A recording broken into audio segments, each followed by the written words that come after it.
1인용 종교는 과학과 역사가 납득할 수 있는 방향으로 종교를 설명합니다. 구독은 여러분의 종교에 대한 시야를 확장해 줄 것입니다. 성경에 나오는 사울왕의 아들은 이스보셋입니다. 이스보셋이란 이름은 수치스러운 사람이라는 뜻입니다.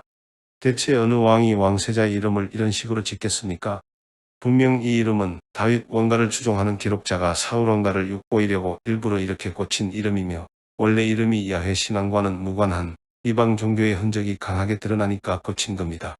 예수성심전교회 소속 신부이며 그레고리오 대학 구약 성서 신학 주임 교수였던 찰스 콘노이 신부는 이스보셋의 원래 이름이 이스바알일 것이라고 추측했습니다. 즉 사울왕은 자기 아들의 이름을 바알의 사람이라고 지은 겁니다.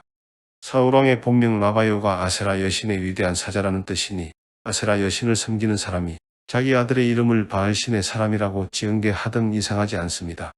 그럼 아마르나 문서에는 사울왕의 아들 이스보셋이 뭐라고 나올까요? 무투바알이라고 나옵니다. 무투바알은 이스바알과 같은 뜻입니다. 바알신의 사람이라는 뜻이며 이스바알이 히브리어라면 무투바알은 가나안어입니다. 바빌론 유수 때 모든 유대인이 바빌론으로 끌려간 게 아닙니다. 왕족 및 식자층만 끌려갔고 그들은 자기 나라의 패망이 신앙 문제라고 생각했습니다. 야훼 유일신 신앙을 빡세게 지키면 나라가 망하는 일이 없을 것이라고 자아 비판했고 지나간 과거를 이 기준에 맞춰 각색합니다.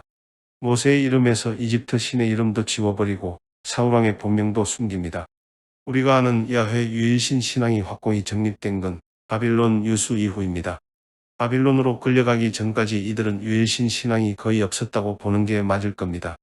앞선 영상 당신이 진화론을 부정해도 신은 진화했다라는 영상에서 북부 시나이 반도의 쿤틸레트 아즈라드에서 발견된 토기에 사마리아의 야훼와 그의 아세라가 당신을 축복하시기리라는 문장이 발견됐다고 설명했습니다.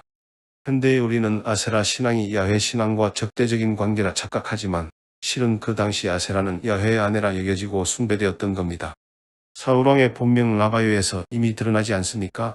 그럼 그 당시 야훼 신앙은 가나안의 만신전 신앙과 하등 차이가 없었던 것일까? 라고 묻는다면 그건 아닙니다. 제가 종교가 진화한다고 누누이 주장했고 그 진화의 과정이 성경에 조금씩 드러납니다. 사무엘상 1장에는 사무엘의 모친 한나가 자식을 얻기 위해 기도하는 장면이 나옵니다. 성경에는 임신 못하는 여자가 아들을 얻기 위해 기도하는 장면이 여럿 등장하니 여러분은 사무엘상 1장의 장면이 평범해 보일 것이지만 간신히 기껏 얻은 아들을 신전에 바치는 한나의 모습에서 첫 자식을 신전에 바치는 고대 종교의 흔적이 드러나며 그 자식을 인신제물로서가 아닌 사제 견습생으로서 바치는 모습에서 인신제물의 악습을 제거한 야훼 신앙의 진보된 모습을 발견할 수 있습니다. 야훼 신앙이 진화한 거라니 그럴 리가 없어.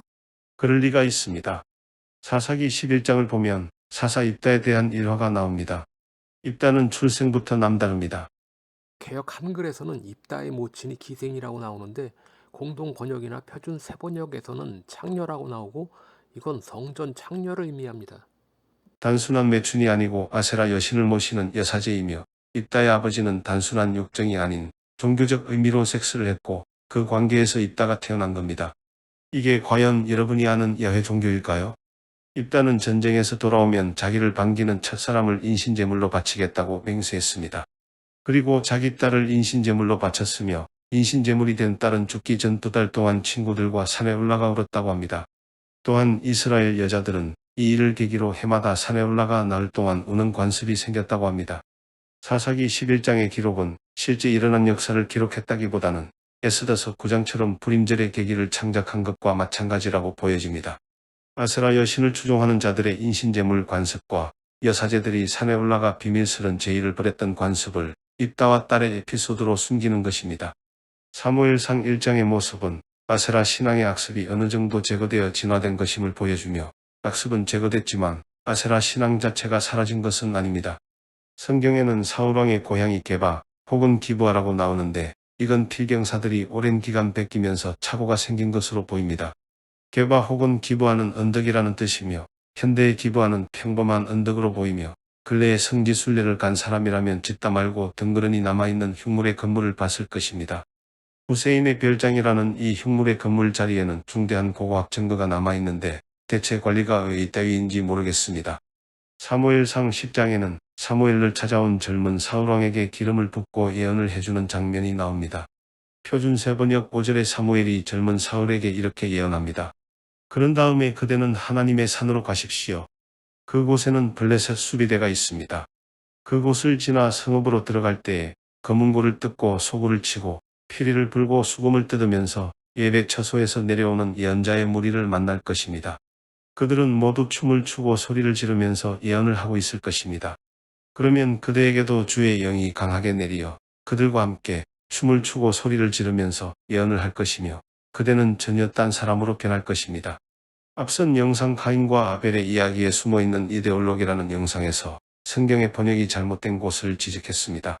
히브리어로 기둥을 넷지브라고 하는데 넷지브에는 수비대라는 뜻도 있어서 성경 일부가 기둥을 수비대로 잘못 번역했다고 지적했는데 여기가 그런 부분입니다. 하나님의 산이라고 번역된 부분은 엘로힘 기브아, 즉 엘의 만신전이 있는 언덕입니다. 목사들은 엘리 여호와를 뜻하는 단어라고 하고 엘의 복수형 엘로힘을 성부 성자 성령을 뜻하는 거라고 뻥을 치는데 엘은 고대 가나안의 아버지 신이고 엘로힘은 엘신이 있는 만신전을 뜻합니다. 하나님의 산에 블레셋 수비대가 왜 있을까요? 여기서 수비대 넷지브는 기둥을 말합니다. 즉 엘신의 만신전 기둥을 말하는 겁니다. 지난 영상에서 밝혔듯이 청동기 시절에는 신전 지붕을 올리지 않고 기둥 세우는 것만으로도 신전 역할을 다했다고 말했습니다. 지금은 짓담한 후세인의 별장 때문에 흉물처럼 변한 기브아 언덕이지만 20세기의 기브아를 조사한 고고학자들은 여기서 넷지브가 세워졌던 세 개의 흔적을 발견했습니다. 여기 세워진 세 개의 기둥이 후에 사무엘상 13장의 요나단이 쓰러뜨린 기둥이 되는 겁니다. 고대 그리스 신전 같은 엘신의 만신전이 하나님의 산으로 여겨진 것으로 보아 아직 이때까지는 여호와 유일신앙이 뿌리내리지 못한 것임을 알 수 있습니다. 예배 처소에서 내려오는 예언자 무리는 지난 영상 당신은 천사를 본 적이 있습니까? 에서 설명했듯이 마약을 하고 종교적 환상에 빠져든 사람들을 뜻합니다. 만약 여러분이 아편 소굴에 들어갔다면 거기서 아편하던 사람들이 마약을 권했을 것이고 그걸 하지 않았더라도 마약 태우던 연기를 마셔 정신이 혼미해졌을 겁니다. 젊은 사울왕이 예언자 무리를 만나 딴 사람으로 변한다는 것이 이런 겁니다. 고대의 사제들이 마약을 통해 종교적 환상에 빠져들고 근처에서 연기를 흡입만 해도 비슷한 상태에 빠져든다는 걸 말합니다. 성경은 이들을 이단신을 섬기는 사제로 여기지 않습니다. 아마도 사무엘 역시 예언은 이런 식으로 한 것이라 그런 걸지도 모릅니다. 다음 시간에는 엘로힘, 엘의 만신전을 다뤄보겠습니다.